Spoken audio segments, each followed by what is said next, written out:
I think it's safe to say that Halo Infinite is a decisive game amongst the community. It definitely seems like the type of game where for some reason you either love it or you absolutely despise it. But regardless of what your standpoint on Halo Infinite is, today I want to focus on 5 things I think Halo Infinite does right and 5 things it does incredibly wrong. So without wasting any more of your time, let's jump straight in. For our first point of things that Halo Infinite does well, I've got level design. Halo Infinite has some incredibly well-made multiplayer maps and campaign locations. Maps like Livefire, Catalyst, Oasis, and many more. The game now features a large variety of different multiplayer maps to choose from, whether you want something more competitive like Aquarius or something much more casual like Illusion. And although not every map is perfect, that's something that isn't exclusive to Halo Infinite itself, though I would say the only place that it really struggles in terms of its overall level design is probably Big Team Battle. I do feel like there's more maps there that just don't really hit the spot for me, but there is a couple that I think are really good, with those two being Oasis and Scar, with High Power also being a lot of fun. But even looking outside of the multiplayer and going over to the campaign, there's some environments and locations there that I think are incredibly well crafted. Sure, there may not be a ton of biome diversity, but there is a few areas specifically, which I'll be showing on screen now, that just feel so incredibly Halo. And although I know a lot of people didn't really enjoy Infinite's open world, it's definitely something that I had a ton of fun exploring. For our first point of things that I believe Infinite doesn't do so well, we have live service.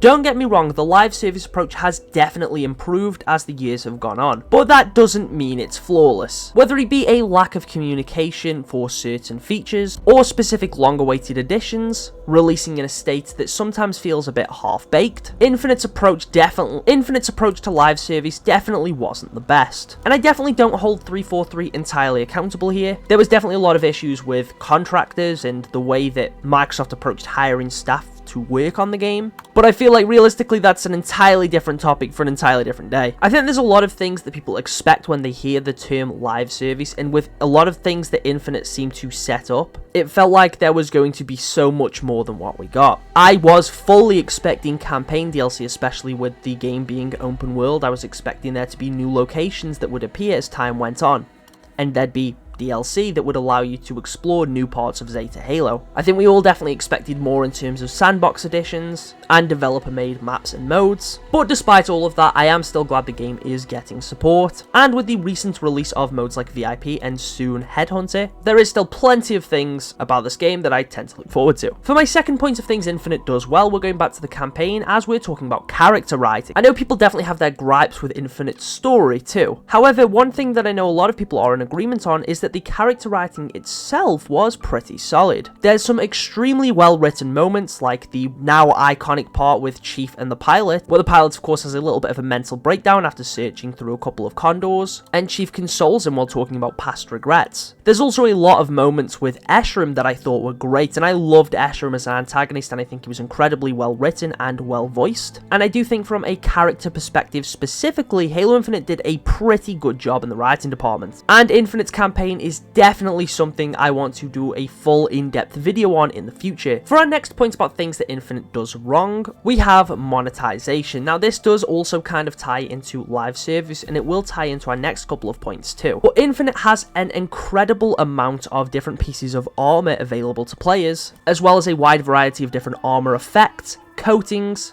weapon skins and vehicle skins. However, the vast majority are locked behind a paywall. Now there is a decent amount of stuff that you have been able to unlock for free if you played regularly through specific events, and we do still regularly get free content, but it is obviously abundantly clear how much is locked behind a paywall as opposed to the amount you can unlock for free. This doesn't feel as bad more recently with the release of the Exchange, as there is more permanently free things available to all players, whereas before the game did heavily weaponize FOMO, which was a huge shame. But that doesn't seem anywhere near as bad anymore. However, the monetization hasn't really gotten much better. Prices can sometimes be egregiously high, with some armor bundles costing almost $40. We've recently seen the release of the Military Police armor set, which does look unbelievably good. I love all of the armor pieces here for the most part, and you don't have to specifically buy these in a bundle, as you can buy the pieces individually. However, paying 1,000 credits for one helmet, otherwise $10, is pretty damn ridiculous, and some of these prices definitely need lowering. For our next point of things that Infinite does well, This one's definitely going to be a hot take for a lot of people, but allow me to elaborate. We have customization. Some parts of Infinite's customization in comparison to other games might seem a bit restrictive, and that would be true. However, at the same time, Infinite's customization is still really good and allows you to create some of the best looking Spartans that we've ever been able to. One of the main points of criticism with Infinite's customization was definitely the armor core system, which I don't really think I need to explain at this point because I think we are all entirely familiar with it. But if for some reason you don't know what the core system is, basically players have access to different armor cores which all have their own unique body shapes and their own unique armor pieces. Originally, that meant anything you unlocked for the Mark 7 could only be used for that armor core. You couldn't use it for the Mark 5B, you couldn't use it for Rakshasa, you couldn't use it for Yoroi. However, 343 did eventually start to integrate cross-core, which now means every helmet can be used on every armor core, every visor, and almost every coating, alongside every shoulder pad too. There is still some limitations. A lot of people are advocating for cross-core chest attachments, and I would like to see that at some point. But I do think the addition of cross-core stuff has massively elevated the customization in Infinite, and I do think for the most part, pretty much every core has a pretty similar level of customization as what Halo Reach had. In some cases, arguably more, as you can even change things like your gloves. Infinite definitely gives players a ton of options to create these Spartans of their dreams, and although yes, we've already mentioned a lot of the armor is locked behind a paywall, I have also mentioned that there is plenty of ways to unlock stuff for free, whether that be the free stuff from Operations, from the Exchange, or the Winter Update Battle Pass, which is still available for free and gives you some various pieces of Reach armor. That being said, it's time to move on to our next point,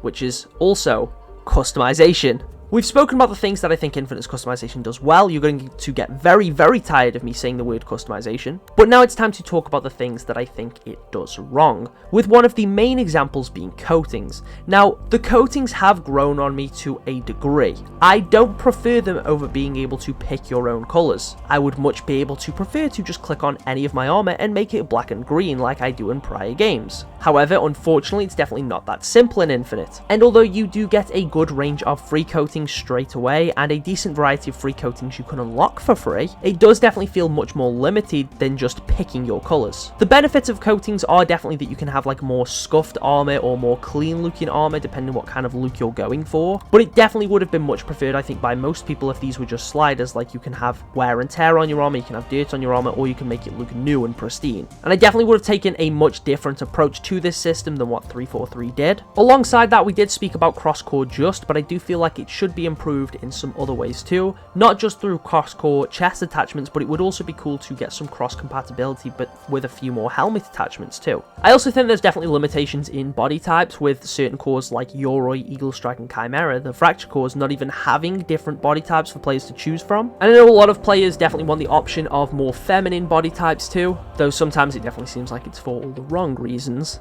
But as a whole, Infinite's customization is one that I do think is really good. However, it does have some huge drawbacks, which is why I can understand that some people don't like it as much as prior games, with of course the main one of those drawbacks being the ability to choose your own colours. But while we're on the topic of customization and armour, it's time to move over to my next positive point, which is the art style. Infinite's art style is quite possibly my favourite in the series, and I'm not just talking about multiplayer armour, because I know a lot of people will bring up things like Chimera and Yoroi and how they destroy the game's art style or destroy Halo's art style, which I don't necessarily agree with, especially in the case with Yoroi. I mean, we had Hayabusa in Halo 3, and most people are completely fine with that. But the art style is of course much more than just multiplayer armor, as we've got to look at things like the Forerunner and Banished structures on Zeta Halo, the armor design for the Banished troops, most of which I think look amazing, and even the art style and art design on various maps that we've already mentioned. I absolutely love the Forerunner aesthetic in this game, and think most of the Forerunner structures that we see in Infinite are some of the coolest Forerunner structures we've seen in Halo, full stop. Alongside that, it also has the best Master Chief design in the series, and that is not up for debate. I will stand by this statement until the day that I die. For our next drawback, we have Infinite's sandbox. Now, I will make it clear there is a lot of things about Infinite's sandbox that I like. I do love some of the new weapon additions, and I love some of the returning weapons too. The Ravager, in my opinion, is something that should be kept in future installments because I think the gun is just that cool. But at the same time, Infinite's sandbox is definitely one that I think in a lot of ways does feel quite lackluster. For a game that tried to aim for each weapon having its own unique usage to try and prevent overlap, there definitely seems to be a bit more of it than I think 343 would have intended. We have the Sidekick, the Battle Rifle, the Bandit Rifle, the Bandit Evo, and the Commando, which in my opinion will kind of fill similar roles at being kinetic precision weapons. There is of course major differences with the Sidekick being more of a sidekick. It's supposed to just be something that you switch to and quickly finish someone off with. But I do feel like those weapons do fit into a similar position in the sandbox. There's also 3 snipers with the Stalker Rifle, Shock Rifle, and S7.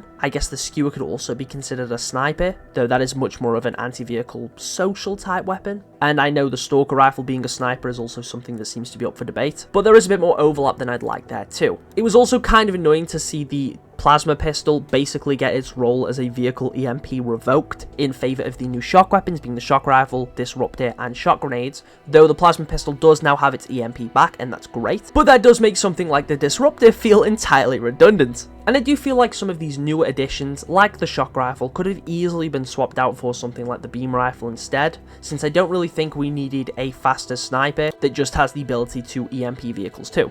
I know it's technically a burst weapon, as it's firing a burst of electricity to take down your opponents. I do just feel like you could have easily swapped that out for the Beam Rifle, and a lot of people probably would have been much happier. It's also definitely missing some more of those social weapons, like the Brute Shot, and I do wish we had something like a more traditional SMG, whether that be the Spiker or the SMG itself. It also kind of sucks to see the Gravity Hammer still doesn't have its gravity effect, and although the Grav Hammer is much better now than it was when the game came out, it does also feel a little lackluster at the same time. I like a lot of Infinite's weapons, I genuinely do, but compared to prior entries, I do think its sandbox is on the weaker end, even when factoring in the weapon variants, which are a lot of fun. If we're talking about weapon variants, it's hard to mention those without looking at all of the rec weapons we had in Halo 5 and how amazing and chaotic they made social modes. But with that, it's time to move on to our next positive point, which is Forge. Halo Infinite's Forge might easily be the best in the series in terms of the things that people can create. It isn't as fun as a game mode like it was in Halo Reach or Halo 3, where it was less of a level creator and more of a map editor. But Infinite's Forge, in terms of what it's capable of, is insanely good and definitely allows players to make some amazing creations, whether they be something more fun and wacky or just some of the best looking maps we've got in the games. I haven't dabbled in a ton of Forge, though I did help work on one of the Husky Raid maps you might have played,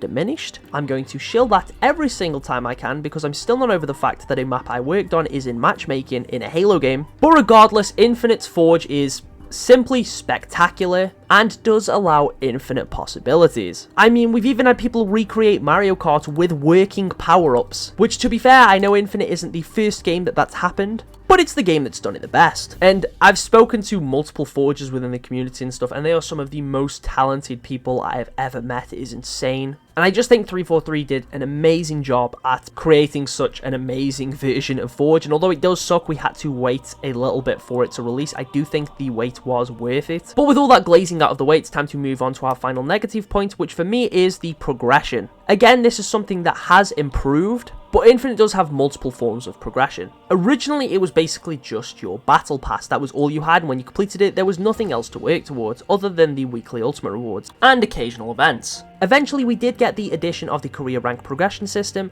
although this didn't actually release with any rewards specifically outside of a few emblems. And these emblems just displayed your rank, which was already displayed on your nameplate regardless, so they felt kind of pointless. But for hitting hero rank, 343 did eventually add the Master Chief Mark 6 armor kit, and although this is a cool reward, at the same time it does feel a little bit lackluster, with it just being a kit as opposed to a core, so you can't really modify it outside of changing the coating and visor, as well as applying effects and emblems. But aside from this kit, there was pretty much nothing else to unlock in the progression system outside of those emblems that we've mentioned as well. But then there is a bit more of a recent addition, which I would argue ties into progression, that definitely gives players more things to work towards, and that is of course through the exchange with the new Spartan points, and that has just recently been updated to where players earn 100 Spartan points after every match they've played. And this does feel like you're constantly progressing towards unlocking things on there, like the Haunted Helmet, which has just been added onto it. But with that being said, I don't feel like there's enough there for players that have been playing the game much more frequently since launch, as most of the items available on the exchange you'll already own. So I do still think there should be more things available through the career rank progression system, whether they be various coatings, or add more items to the exchange for players to work towards. This is something that would definitely improve player retention and would give people more of a reason to play if there's more cool things for them to unlock. But anyway, that pretty much wraps up my final point here. I just want to make it clear that Infinite is a game that I absolutely adore, despite the various gripes that I do have with it, and I do have many. Sometimes the game really does get on my nerves, nerves. But that doesn't mean I haven't had a ton of fun with it either. I am curious if you all have like 5 things you like about the game and 5 things you dislike, and if you do, please let me know down in the comments. I'm curious to hear what everyone else has to say.